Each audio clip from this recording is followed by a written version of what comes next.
Praise the lord. ప్రభువైన యేసు నామములో అందరికీ వందనములు.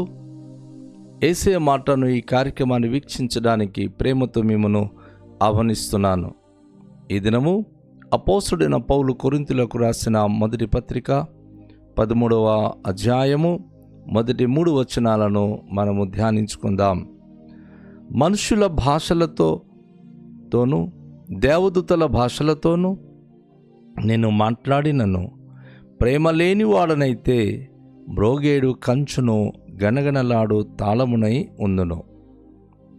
ప్రవచించు కృపావరము కలిగి మర్మములన్నీ జ్ఞానమంతయు ఎరిగినవాడనైనను కొండలను పెకిలింపగల పరిపూర్ణమైన విశ్వాసము గలవాడనైనను ప్రేమ లేని వాడనైతే నేను వ్యర్థుడను. బీదల పోషణ కొరకున్న ఆస్తి అంతయు ఇచ్చినను కాల్చబడుటకు నా శరీరము అప్పగించినను ప్రేమ లేనివాడైతే నాకు ప్రయోజనమేమీ లేదు. ప్రభునందు ప్రియమైన వాళ్ళారా, ప్రేమకున్న ఔన్నత్యం గురించి అపోస్తలుడైన పౌలు ఇక్కడ వివరిస్తున్నాడు. వాస్తవానికి యోహాను తన మొదటి పత్రికలో దేవుడు ప్రేమ స్వరూపి అని 4వ అధ్యాయం 8వ వచనంలో తెలియజేస్తాడు. ప్రేమ లేని వాడు అసలు దేవుని సంబంధియే కాదు. ఇంత స్ట్రాంగ్గా భక్తుడైన యోహాను తెలియజేస్తున్నాడు. వాస్తవానికి యోహాను దేవుడు లోకాన్ని ఎంతో ప్రేమించి తన అద్వితీయ కుమారుడుగా యేసుక్రీస్తును పంపించాడు. తన యందు విశ్వాసం ఉంచిన వాడు నశించక నిత్యజీవం పొందుతాడని. అన్నిటికీ ప్రేమయే మూలము. దేవుడు ప్రేమ స్వరూపి. దేవుడు నమ్మిన వాళ్ళు కూడా ప్రేమ కలిగిన వారై జీవించాలి. అయితే అనేక మందికి ఉన్నటువంటి స్థితి ఏంటంటే, వారికి ఉన్నటువంటి ఆత్మ వరాలు, ఆత్మ ప్రత్యక్షతలు మేము పొందుకున్నాం కాబట్టి వీఆర్ ద గ్రేట్ పీపుల్ అని సమాజంలో ఈరోజు చెప్పుకుంటున్నారు, అనుకుంటున్నారు, ఆ భ్రమలు బతికిస్తున్నారు. అయితే అపోస్తలుడు పౌలు కొరింథీ పత్రిక 13వ అధ్యాయంలో ఆయన అంటున్నాడు, మనుషుల భాషతోనూ దేవదూతల భాషతోనూ నేను మాట్లాడినను. మనుషులలో ఎన్ని భాషలు ఉన్నాయో, దేశంలో ఉన్న భాషలు, రాష్ట్రంలో ఉన్న భాషలు అనర్గళంగా మాట్లాడుతూ, అలాగే దేవదూతల భాషలతో మాట్లాడిన అంటున్నాడు, నేను ప్రేమ లేని వాడనైతే మ్రోగేడు కంచును గనగనలాడు తాళమునై ఉందును. ఒకవేళ నాలో గనుక ప్రేమించే హృదయం లేకపోతే ఎంత అనర్గళంగా ఎన్ని భాషలు మాట్లాడినా, దేవదూతల భాషలతో నేను ప్రార్థన చేసిన, భాషలో మాట్లాడిన, నాలోని కనుక దైవికమైన ప్రేమ లేక తోటి మనుషులకు ప్రేమించే స్వభావము లేకపోతే కేవలం నేను గణగణలాడు శబ్దమే తప్ప, ఒక కంచు పాత్ర తప్ప, గణగణలాడు తాళం తప్ప దాంట్లో స్వరమేముండదు. కేవలం అది శబ్దం చేయడానికే తాళాలు ఉంటుంది. కంచును గనుక మనం గట్టిగా మ్రోగిస్తే చాలా పెద్ద శబ్దం అవుతూ ఉంటుంది, అంత మించి ఏమీ లేదు. ఈరోజు అనేక మంది మన సహోదరులు తమ హైందవ గుడిలో గణగణలాడు తాళాలు పెడతా ఉంటారు, కంచు గిన్నెలో అందు మ్రోగిస్తుంటారు. అది శబ్దం వచ్చినప్పుడు పూజలు జరుగుతుంది అని తెలుసుకోవాలి. ఈరోజు ఎలా అయిపోయిందంటే, ఆధ్యాత్మికత సరైన పరిపక్వత లేని మనుషులు తాము చేసే పనులు నలుగురు చూడాలి, నలుగురికి తెలవాలి అని ఆ భాషలో మాట్లాడుతూ, వాస్తవంగా ఏ భాషలో ప్రార్థించినా పరిశుద్ధాత్మ వింటాడు. కానీ మీరు గమనించారా, కొన్నిసార్లు దెయ్యాలు వెళ్ళగొట్టడానికి వారు కొంతమంది భాషలో మాట్లాడుతూ ఉంటారు. ఆ భాషలో మాట్లాడుతూ వారు దాని గురించి తెలియచేస్తూ ఉంటారు.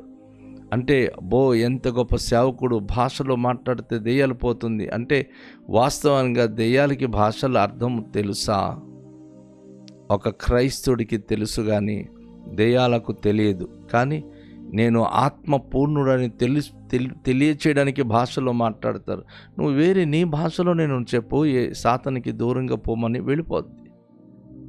ప్రేమ లేకపోతే ఎన్ని విధాలుగా ప్రయోగం చేసినా, ఎన్ని కథకార్యాలు చేసినా అదంతా కూడా శూన్యము అని చెప్పి తెలియచేస్తుంది.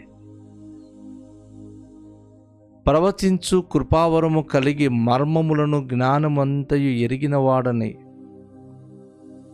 గమనించండి, ప్రవచించే వరము ఎవరి గురించి అయినా సరే అద్భుతంగా నీకు ఇలా జరగబోతుంది అని చెప్పిన మాత్రాన వారి కుటుంబాల గురించి కానీ ఆ వ్యక్తుల గురించి కనుక ఏదైనా మర్మములు చెప్పగలిగినటువంటి సామర్థ్యత కలిగిన వాడైనా సరే నువ్వు అందరికీ మంచిగా చెప్తావు, కానీ నీలోమో సరైన దైవికమైన శక్తి లేక నువ్వు సరైనటువంటి ప్రేమ లేనివాడైతే, దైవశక్తి నీలో ఉంది కానీ ప్రజలకు ప్రేమించే స్వభావం లేకపోతే అదంతా కూడాను శూన్యమే. దాని ద్వారా నీకే ప్రయోజనము లేదు అని దేవుని యొక్క వాక్యము తెలియచేస్తూ ఉంది. కనుక దేవుని యొక్క ప్రియ దేవుని బిడలారా, ఈ ప్రశస్తమైన సమయంలో మనం గమనించాల్సింది ఏమిటి అంటే, ప్రతిదానికి ప్రేమయే ప్రాముఖ్యం. భాషలో మాట్లాడుతూ కొండ పెకిలింపగలిగిన పరిపూర్ణ విశ్వాసం గలవాడై మనం ఎంతోమందికి ప్రార్థన ద్వారా ఎన్నో సమస్యలు క్లియర్ చేసిన వారం కావచ్చు, కానీ ప్రేమ లేకపోతే అది కూడా వ్యర్థమే, అది కూడా శూన్యమే. అంటే ప్రేమ ఈజ్ ద ఇంపార్టెంట్ థింగ్స్. ప్రతి మనిషి జీవితంలో ప్రేమ అనేది చాలా ప్రాముఖ్యం. ఈరోజు క్రైస్తవ సమాజం ఎలా అయిపోయిందంటే, మాకు ప్రార్థన వచ్చు, ఎవరు మాట్లాడకపోయినా పర్వాలేదు, వీళ్ళందరూ మంచోళ్ళు కాదు, నేను ఒక్కడనే మంచోడు అని వారి అంతటా వారి ప్రార్థన చేస్తూ, వారి గొప్పలు వారి చెప్పుకుంటూ, వారు ఏదో ప్రార్థన చేస్తే అన్నీ జరిగిపోతుంది అనే సాటిస్ఫికేషన్తో ప్రేమ లేకుండా విరుద్ధ భావంతో వెళ్ళిపోతున్నారు. ఒకరి గురించి ఒకరు భయంకరంగా దూషించి మాట్లాడుతున్నారు. అలాంటి వారికి ప్రభు అంటున్నాడు, అదంతా వ్యర్థమే. ఎంత బైబిల్ పట్టుకొని ఎన్ని సంఘాలు తిరిగినా, ఎన్ని కూటాలకి వెళ్ళినా, ఎన్ని విధాలుగా పనిచేసినా, ఒకళ్ళని హృదయంలో తోటి సహోదరుల పట్ల ప్రేమ లేని వ్యక్తిగా జీవిస్తూ ఉంటే, నువ్వు ఎంత ప్రవచించినా, ఎంత మర్మములు ఎరిగిన వాడైనా, ఎంత కొండలు పెకిలింపగలిగిన ప్రార్థన పరువాడైనా, నువ్వు ఎంత పరిపూర్ణ విశ్వాసము గొప్ప ధైర్యశాలి అయినా, నీలో ప్రేమ లేకపోతే అవన్నీ వ్యర్థమే. దేవుడు అకౌంట్లోనికి తీసుకోడు, అది కౌంట్ చేయడు. నువ్వు తన దృష్టికి వ్యర్థమే. ఎందుకంటే ఆయన ప్రేమ స్వరూపి. ఎంతమంది గుండెల్లో ప్రేమ కలిగి ఉంటారో, తమ తోటి వారికి ద్వేషించకుండా ప్రేమించే స్వభావం కలిగి ఉంటారు, వారంటేనే దేవునికి చాలా ఇష్టము. దేవుడు అలాంటి వ్యక్తులను ప్రేమించగలిగిన వాడు.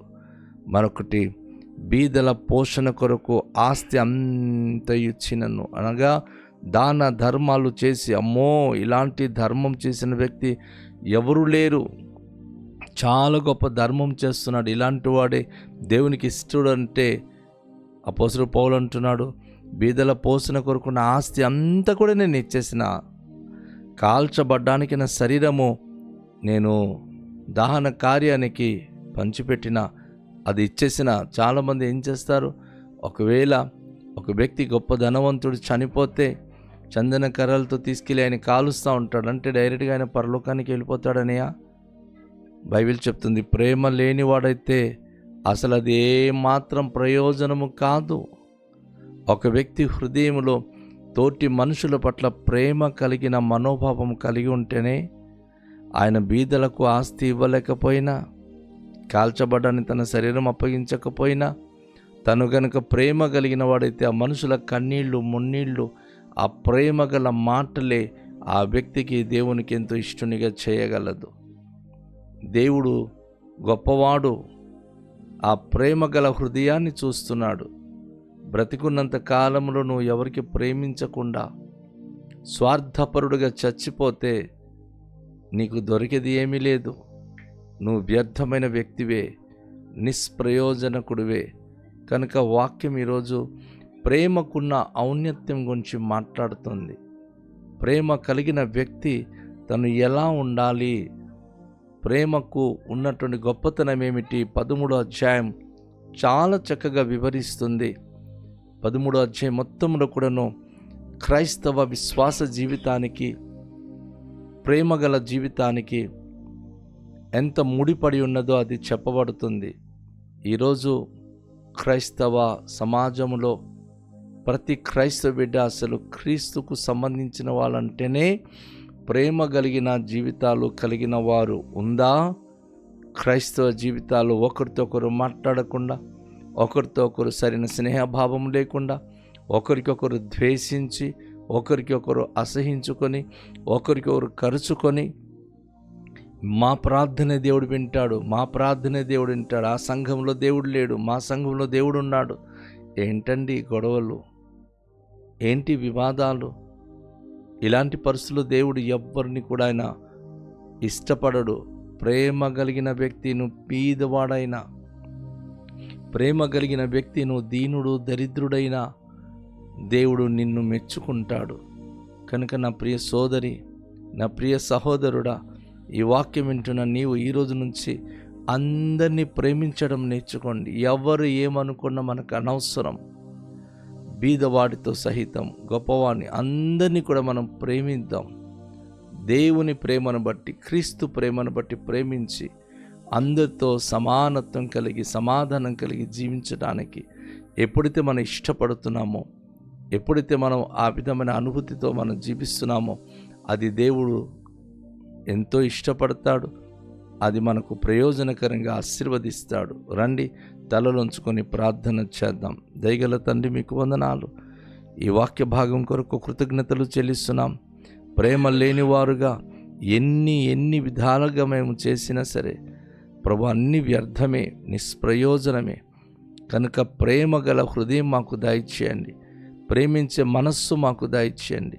మమ్మను ద్వేషించే వారితో సహితం ప్రభు అందరినీ ప్రేమించే అటు మంచి మనస్సు మాకు అనుగ్రహించుమని యేసు నామములో ప్రార్థిస్తున్నాము తండ్రి. ఆమేన్. అందరికీ షాలోం. ప్రభు మనను దీవించునుగాక.